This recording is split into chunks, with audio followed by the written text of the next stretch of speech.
नमस्कार। नलियों के ब्लॉकेज के सिम्पटम्स पर आज बात करेंगे। अगर किसी व्यक्ति को हृदय की नली में कोई ब्लॉकेज है,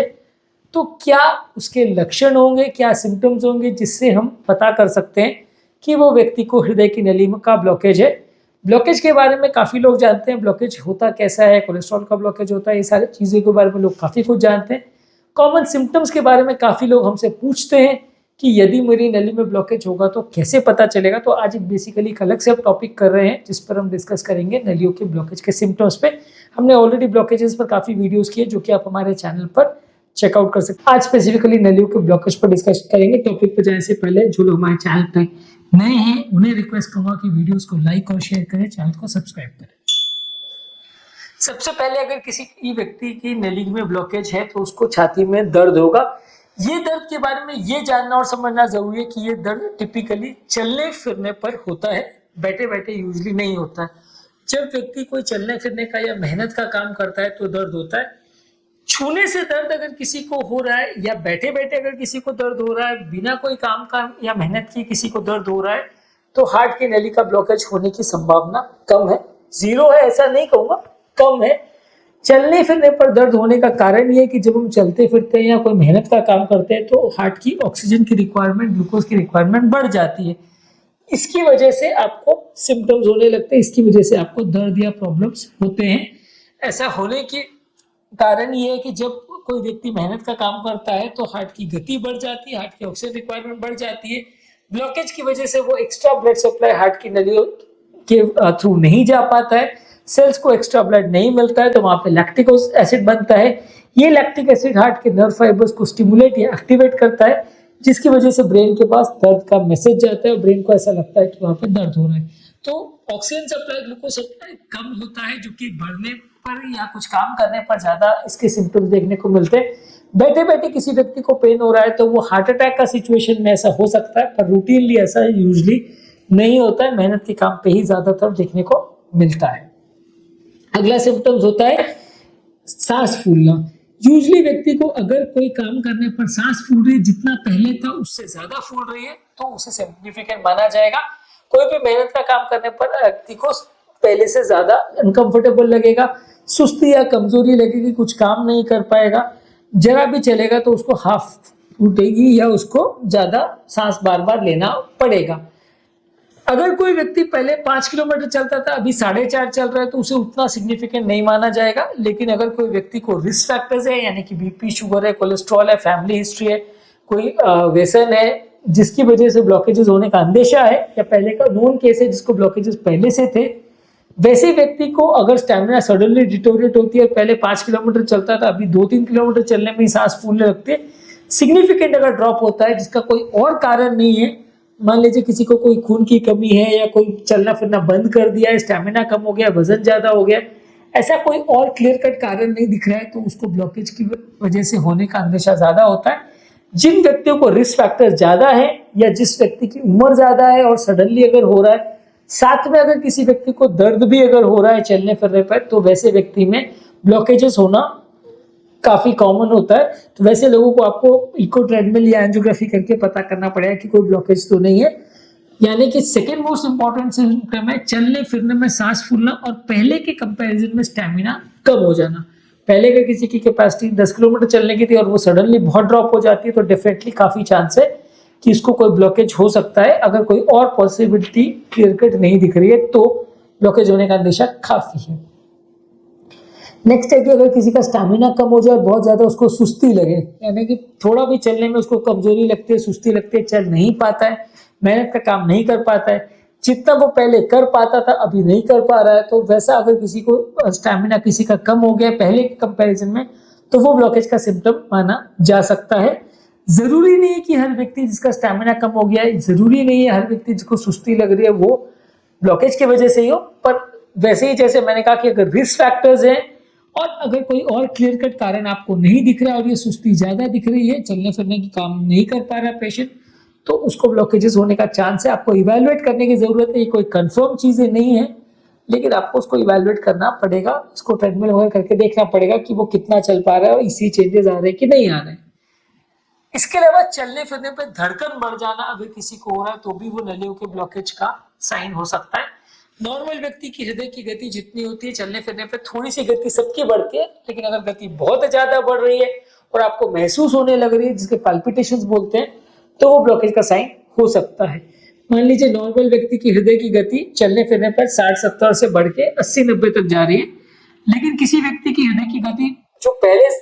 उतना ही चलने पर थोड़ी बढ़ती थी फिर बहुत ज्यादा बढ़ रही है, 60-70 से 80 के बदले 100-125 चली जा रही है और ज्यादा देर तक परसिस्ट कर रही है। यानी कि पहले तो एक आध मिनट टेस्ट करने से अपने आप नॉर्मल हो जाती थी,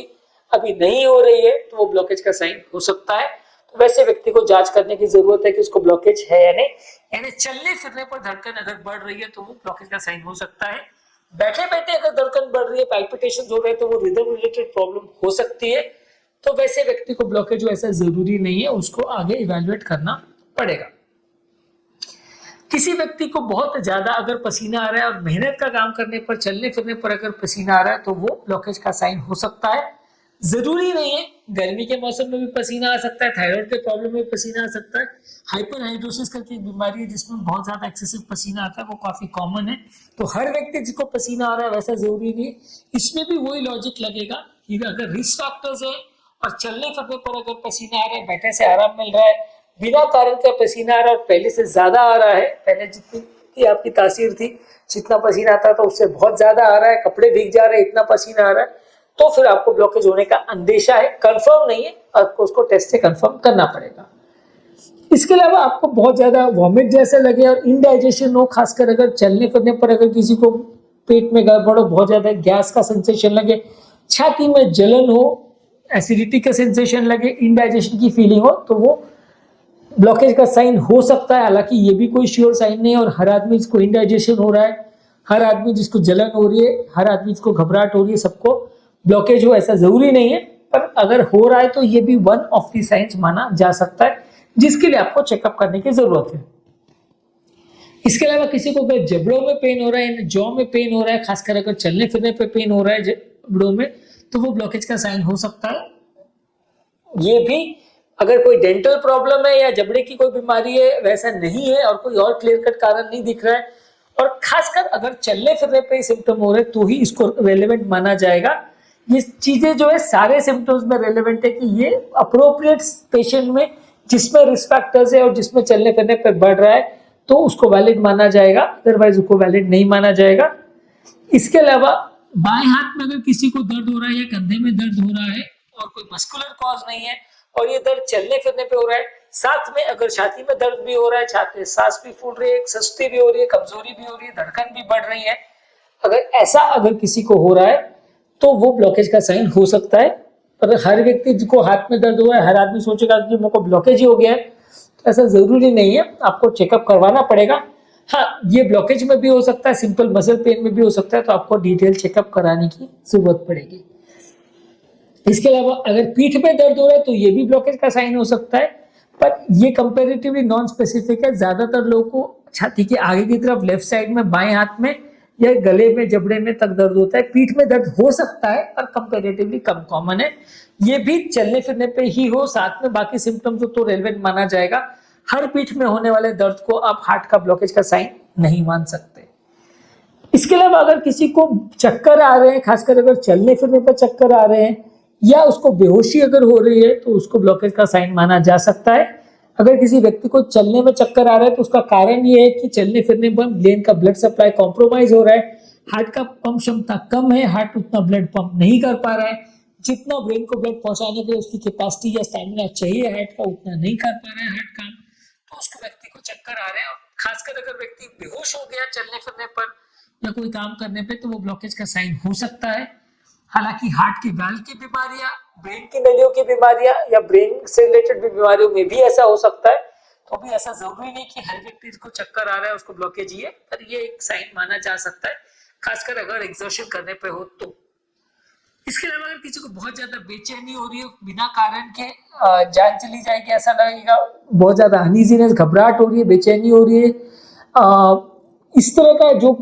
पहले से किसी को एंजाइटी का प्रॉब्लम नहीं है और अगर पहली बार किसी को ऐसा हो रहा है, चलने फिरने पे बढ़ रहा है और उसको अच्छा सा नहीं लग रहा है, तो उसको चेकअप करवाने की जरूरत है। पर यह भी वैसे ही है कि इसमें बहुत नॉन स्पेसिफिक चीज है, हर व्यक्ति जिसको घबराहट हो रही, बेचैनी हो रही है, सबको हार्ट का ब्लॉकेज ऐसा जरूरी नहीं है। आपको आगे चेकअप करना पड़ेगा, इको टर्मिनल करना पड़ेगा, उसमें जो फाइंडिंग्स आएगी उसके हिसाब से आप सोच सकते हो कि ब्लॉकेज है या नहीं। तो बेसिकली टॉपिक का समरी ये कि यदि किसी व्यक्ति को चलने फिरने में कोई सिम्टम हो रहा है, जैसे चलने में छाती में दर्द हो रहा है, भारीपन लग रहा है, छाती में घबराहट बेचैनी हो रही है, सांस फूल रही है, कमजोरी या सुस्ती लग रही है, धड़कन अगर बढ़ रही है, उल्टी जैसा लग रहा है, इंडाइजेशन लग रहा है, छाती में जलन हो रही है, जबड़े में दर्द हो रहा है, हाथ में दर्द हो रहा है, या चलने फिरने में पीठ में दर्द हो रहा है, चलने फिरने में चक्कर या कमजोरी या अनकॉन्शियसनेस हो रही है, या अनइजीनेस घबराहट बेचैनी हो रही है जिसका कोई और क्लियर कट कारण नहीं है, रिस्क फैक्टर्स अगर ज्यादा हैं तो आपको इवैल्यूएट करने की जरूरत है। ये सारे ही सिम्टम 100% गारंटेड आपको नहीं बताएंगे कि ब्लॉकेज है या नहीं, आपको आगे चेकअप ही करना पड़ेगा और चेकअप की जो फाइंडिंग्स आएंगी उसके बेसिस पे ही आगे डिसाइड होगा कि क्या प्रॉब्लम है, कितनी प्रॉब्लम है और ट्रीटमेंट की जरूरत है कि नहीं। टॉपिक एंड करने से पहले जो लोग हमारे चैनल पे नए हैं उन्हें रिक्वेस्ट करूंगा कि चैनल को सब्सक्राइब करें, वीडियोस को ज्यादा से ज्यादा लाइक और शेयर करें ताकि ज्यादा से ज्यादा लोगों तक पहुंच सके। जो लोग हमारे चैनल पर हार्ट की नलियों के ब्लॉकेज और सिम्टम्स के बारे में जानना चाहते हैं, हार्ट अटैक के बारे में जानना चाहते हैं, हार्ट पेन और मस्कुलर पेन में क्या डिफरेंस है, हार्ट पेन और एसिडिटी के पेन में क्या डिफरेंस है, ये जानना चाह रहे हैं तो हमारे चैनल पर बहुत सारे वीडियो इसके लिए अवेलेबल है। इसका लिंक मैं प्लेलिस्ट और कमेंट सेक्शन में छोड़ दे रहा हूँ, आप उसे चेकआउट करेंगे तो आपको काफी कुछ नया जानने को और सीखने को मिलेगा।